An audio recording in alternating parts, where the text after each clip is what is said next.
Staff Sergeant Gonzalez.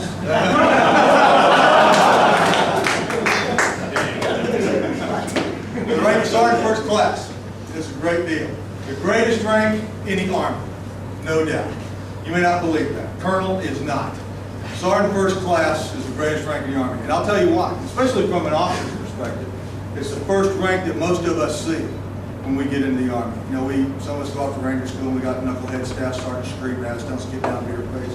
Go to airborne school, see black. We see all these guys, but the first person we come in contact with in the real Army is Sergeant First Class, normally our platoon sergeant.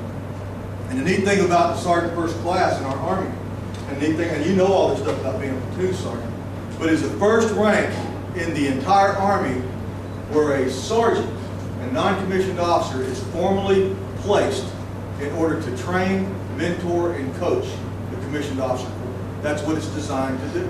And it's designed to provide a senior mentor to a brand new arrival into the Army, some knucklehead lieutenant,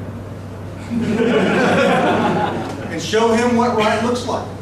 Because we promote Sergeant's First Class, or Staff Sergeants to Sergeant's First Class, from a Department of the Army process, not from localized boards, where we promote to Sergeant and then to Staff Sergeant at the BCP level.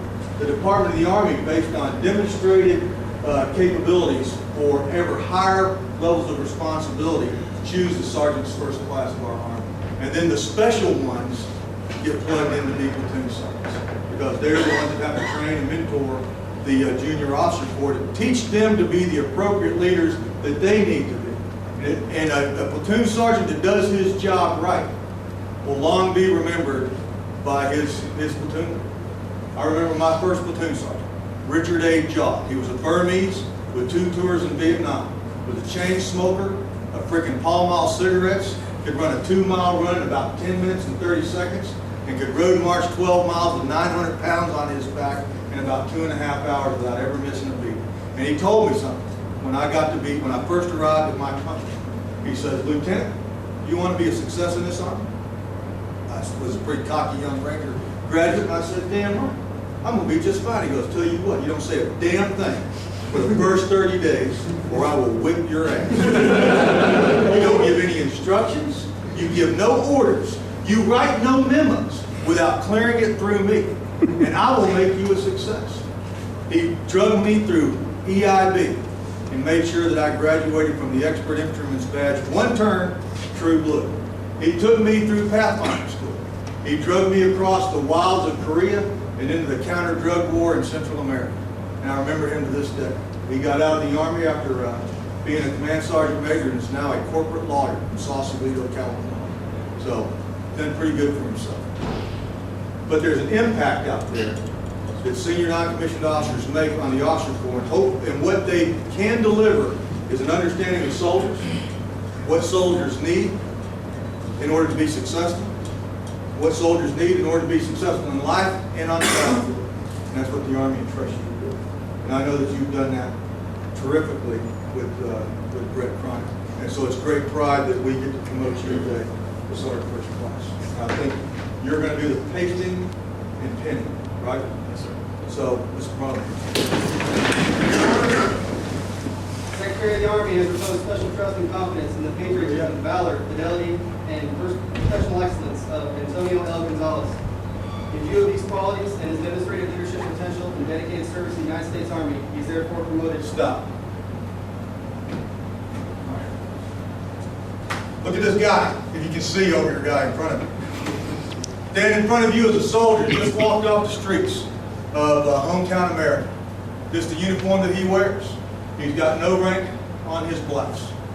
The great thing about this uniform is every morning before you put it together to wear it out onto the battlefield or wear it around the administrative areas, wherever you're going, you have a chance to look upon your responsibilities. Not only to the commissioned officer corps, but these soldiers that wear this same rank. And hopefully every day you'll take a moment, take your right hand and rub that blank piece of Velcro and remind yourself of the responsibilities that leaders have to their soldiers. Soldiers don't join the Army to be screw-ups. Soldiers don't join the Army to get Article 15s. Soldiers don't join the Army to get yelled at by Nazis in uniform. Soldiers join the Army because they're looking to contribute something either to their personal lives or to something larger than themselves.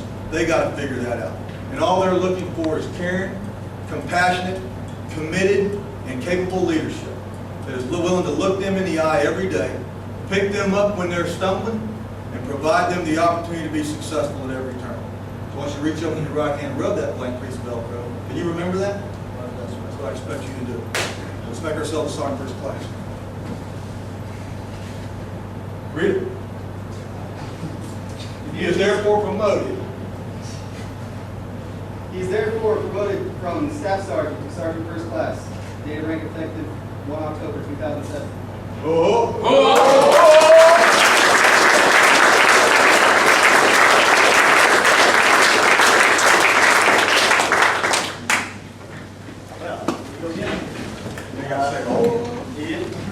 For this, I would definitely like to thank my family. They put up a lot over the last 10 years, especially my daughter Ashley. I missed probably 9 out of 10 birthdays so far, and I like to think that it was for something. So I hope that my career will either help some soldiers out, or on the whole, be worth all the sacrifices my families have made. It's a little heavier than I thought it'd be, and I hope that I can live up to everybody's expectations.